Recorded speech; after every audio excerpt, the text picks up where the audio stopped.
Welcome students. इससे पहले मैंने आपको बताया कि मनुष्य में किस तरह से पाचन होता है और कैसे पचे हुए भोजन को ट्रांसपोर्ट किया जाता है रक्त के द्वारा। परिसंचरण तंत्र समझाया था। आज मैं आपको बताने जा रही हूँ कि जिस तरह से मनुष्य में भोजन और पानी का संचरण होता है पूरे बॉडी में, उसी तरीके से जो हमारे प्लांट्स हैं वो भी जीवित होते हैं और जीवित लोगों में खाना भी खाया जाता है, चलन भी होता है। सारे जो हम एक्टिविटीज करते हैं वो हमारे प्लांट्स भी करते रहते हैं। तो हमें ये देखना है कि भोजन जो है प्लांट्स में कैसे बनता है। बताया था मैंने आपको। एक जो कार्बन डाइऑक्साइड है फोटोसिंथेसिस की क्रिया में उसका उपयोग होता है और पानी लेके, कार्बन डाइऑक्साइड पानी लेके सूर्य के प्रकाश में जो हरित लवक की उपस्थिति में जो पेड़ों का हरा भाग होता है, भोजन का निर्माण ग्लूकोज के रूप में किया जाता है, पेड़ों में संचित होता है। अब वो बन तो गया, पत्तियों द्वारा भोजन तैयार कर लिया गया। तो अब ये संचित भोजन जो है वो किस तरह से ट्रांसपोर्ट होता है पौधों में और किस तरह से जो पानी हम रोज पौधों में देते हैं, जड़ों में डालते हैं, तो वो किस तरह से पानी पौधे के विभिन्न भाग तक, इतने इतने ऊंचे लंबे पेड़ होते हैं तो ऊपर तक कैसे पहुंचता है। ये तो हम सभी जानते हैं कि पानी जो है जमीन में दिया जाता है, जड़ों में दिया जाता है, फिर वो पानी ऊपर तक कैसे पहुंचता है इसके बारे में मैं आपको समझाऊंगी। जो हमारे संवहन ऊतक होते हैं पेड़ों के, उनके जो जाइलम और फ्लोएम कहलाते हैं। इन जाइलम और फ्लोएम के द्वारा ही जो संवहन ऊतक है भोजन का और पानी का क्या होता है, ट्रांसपोर्टेशन किया जाता है। देखिए ये है जाइलम और ये है फ्लोएम। तो जाइलम जो है वो क्या करता है, वो जल का परिवहन करता है पौधों में, पूरे पौधों के एक एक कोने में, एक एक डाली तक, एक एक पत्ती तक जो है पानी को पहुंचाता है। और भोजन कहाँ बनता है, जो हमारे इसके पेड़ों के भंडारण है भोजन के, वो क्या है, पत्तियां हैं, क्योंकि पत्तियों के द्वारा ही भोजन को बनाया जाता है। प्रकाश संश्लेषण की क्रिया पहले भी आपको समझाई जा चुकी है। अभी बना हुआ भोजन एक अन्य संवहन ऊतक होता है जिसे हम फ्लोएम कहते हैं, वही जो है संचित भोजन को पत्तियों से लेकर दूसरे भागों में पहुंचाता है। तो सबसे पहले हम देखेंगे कि जल का क्या रोल है। जल हम डालते हैं तो जड़ में डालते हैं, और जल किस तरह से पौधे के विभिन्न भागों में पहुंचता है। ये मृदीय जल है। जड़ के चारों तरफ आपने देखा होगा छोटे छोटे से, अगर कभी आप मूली की जड़ निकालिए, मूली पूरी निकाल लीजिए जड़ समेत पौधा, तो उसमें छोटे छोटे बालों के समान रचनाएं होती है जिन्हें कि हम क्या बोलते हैं, ये हमारी छोटी छोटी रचनाएं, ये हमारे मूल रोम कहलाते हैं, जो इधर उधर लगे होते हैं। और ये कहाँ पर होते हैं, ये मिट्टी के अंदर होते हैं, घुसे रहते हैं। और हम जब पानी डालते हैं मिट्टी में जाता है, वो मृदीय पानी जो है मूल रोम उसको अवशोषित करते हैं। और जब मूल रोम अवशोषित करेंगे तो क्या होगा कि जो मृदा का जल है वो यहाँ पे अर्धपारगम झिल्ली होती है, उसके द्वारा मूल रोमों में यहाँ अर्धपारगम झिल्ली पाई जाती है और वो मूल रोमों में प्रवेश करता है। वो किस तरह प्रवेश करता है, एक दाब होता है मूल दाब। मूल दाब के कारण जो है, ये इस दाब के कारण मृदीय जल जो है मूल रोमों में प्रवेश करता है।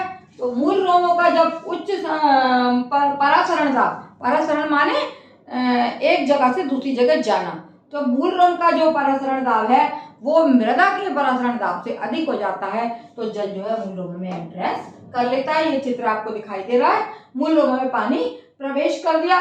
और मूल रोमों से ये पानी जो है फिर जब इधर आगे आते हैं हम, तो यहाँ पे इसके चारों ओर आप देख रहे हो ये है बाह्य त्वचा, और इस त्वचा के चारों ओर ये हमारे यहाँ पर जो बने हुए ये कोशिकाएं हैं जिनको हम कॉर्टेक्स या बल्कुट बोलते हैं। ये कोशिकाओं का जब मूलदाब अधिक हो जाता है, इनका मूलदाब बढ़ जाता है और यहाँ का मूल रोम का मूलदाब कम हो जाता है, तो मूल रोम से पानी इसमें कॉर्टेक्स में प्रवेश कर जाता है। और जब ये जगह खाली हो जाती है तो फिर से यहाँ का मूलदाब जो है वो बढ़ जाएगा मूल रोमों का, और दोबारा से पानी जो है मूल रोमों के द्वारा मूल रोमों में प्रवेश कर जाएगा मृदा से, तो कॉर्टेक्स तक हमारा पानी उच्च परासरण दाब के द्वारा आ जाता है, कॉर्टेक्स कोशिका में पहुंचता है। और कॉर्टेक्स कोशिका का जो है मूल दाब अब जब कम हो जाएगा तो ये कहाँ भेजेगी, ये बने हैं 1 2 3 4 ये जाइलम की कोशिकाएं बनी हुई हैं। तो यहाँ से जो कॉर्टेक्स कोशिका से जो है एक बहुत तेज झटके के कारण जो है परासरण दाब के कारण ही जो पानी है वो यहाँ से कॉर्टेक्स से कहाँ प्रवेश कर जाएगा, ये जाइलम कोशिकाओं में प्रवेश कर जाता है। और ये जो दाब होता है इसको हम बोलते हैं मूल दाब। और इस तरह से जाइलम कोशिकाओं में पहुंचने के बाद में ये फिर अंतःत्वचा के द्वारा पूरे पौधे में पहुंच जाता है। इस क्रिया में एक दूसरी चीज होती है जो कहलाती है बाष्पोत्सर्जन। पौधे से रंध्र का चित्र मैंने बताया था। इस तरीके से पत्तियों में गार्ड सेल्स पाए जाते हैं और उनमें क्या होता है, छिद्र होता है। और इस छिद्र के द्वारा जो पानी जो है वो कहाँ प्रवेश करता है, ये छिद्र है ना। स्टोमेटा की रचना बनाई है मैंने, ये स्टोमेटा है और ये गार्ड सेल्स हैं, ये हमारे गार्ड सेल्स हैं। तो यहाँ से स्टोमेटा से इन छिद्रों से पानी लगातार भाप बनके जो है उड़ता रहता है। जब पानी उड़ता रहेगा भाप बनके तो एक सक्शन दाब उत्पन्न होता रहेगा और फिर से नीचे से पानी जो है ऊपर की ओर चला जाएगा, जाता रहेगा। यह क्रिया सतत चलती रहती है। इस प्रकार से पौधे के हर मूल रोमों में दिया गया, जमीन में दिया गया पानी जो है वो जाइलम के द्वारा पौधे के अन्य भागों में भी प्रेशर के द्वारा, मूल दाब के द्वारा पहुंचा दिया जाता है। ऊंचे ऊंचे लंबे लंबे पेड़ होते हैं तो इसी मूल दाब के कारण इधर जो है बाष्पोत्सर्जन की क्रिया होती रहती है और बाष्पोत्सर्जन से बराबर पानी जो है भाप बन के उड़ता रहेगा और एक सक्शन दाब उत्पन्न होगा जो जमीन से पानी को खींचता रहेगा। तो दोनों ही चीजें जो है हमारा जो है पानी को अवशोषित करने में काम करती हैं। इसमें जो हमारा संवहन ऊतक है वो कौन सा है, जाइलम ऊतक के द्वारा ये कार्य किया जाता है और पानी जो है इस तरह से पौधे में ले गया पानी पौधे के हर भाग में, पत्तियों तक हर भाग में पहुंच जाता है। अब हम आते हैं कि भोजन का संचरण। भोजन का संचरण करने के लिए संवहन ऊतक का दूसरा भाग है जो है, एक है जाइलम जल का करता है और दूसरा है फ्लोएम। ये दोनों मिला के संवहन ऊतक बनाते हैं। फ्लोएम जो है वो भोजन का संचरण करता है। भोजन कहाँ बना, पत्तियों में। पत्तियां भोजन को तैयार करती हैं और वो भोजन पत्तियों से लेकर संवहन ऊतक फ्लोएम के द्वारा पौधे के हर भाग में पहुंचाया जाता है। और ये अमीनो अम्ल तथा अन्य पदार्थों का भी जो है वो पहुंचाते रहते हैं।